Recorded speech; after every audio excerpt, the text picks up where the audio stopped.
السلام علیکم ناظرین، آج ہم بات کرنے والے ہیں ڈرامہ سیریل انتخاب کے نیکسٹ ایپیسوڈ کے بارے میں۔ موئنی نے کپڑے پہن کر دکھاتی ہے اور پوچھتی ہے کہ میں کیسی لگ رہی ہوں۔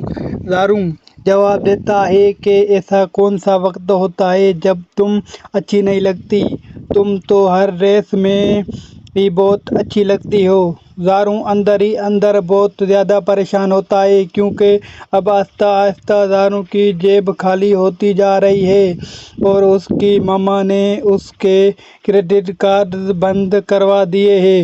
زارو کی ماں نے یہ شرط رکھی ہے کہ سب کچھ دوبارہ حاصل کرنے کے لیے موئنی کو طلاق دینا ہوگی۔ موئنی کم پیسوں میں گزارا کرنے والی لڑکی نہیں ہے۔ وہ زارو کے سوتے وقت اس کی پرس سے پیسے چرانے کی کوشش کرتی ہے، لیکن زارو اسے رنگے ہاتھوں پکڑ لیتا ہے۔ موئنی کے دوست اسے اپنی ساس کا دل جیتنے کا مشورہ دیتے ہیں تاکہ زارو کی دولت دوبارہ مل سکے، لیکن موئنی بتاتی ہے کہ اس کے ساس اسے قبول کرنا تو دور منہ لگانا بھی پسند نہیں کرتی۔ تو دوستوں، اگر ہماری ویڈیو پسند آئے تو ویڈیو کو لائک کریں اور ہمارے چینل کو سبسکرائب کریں۔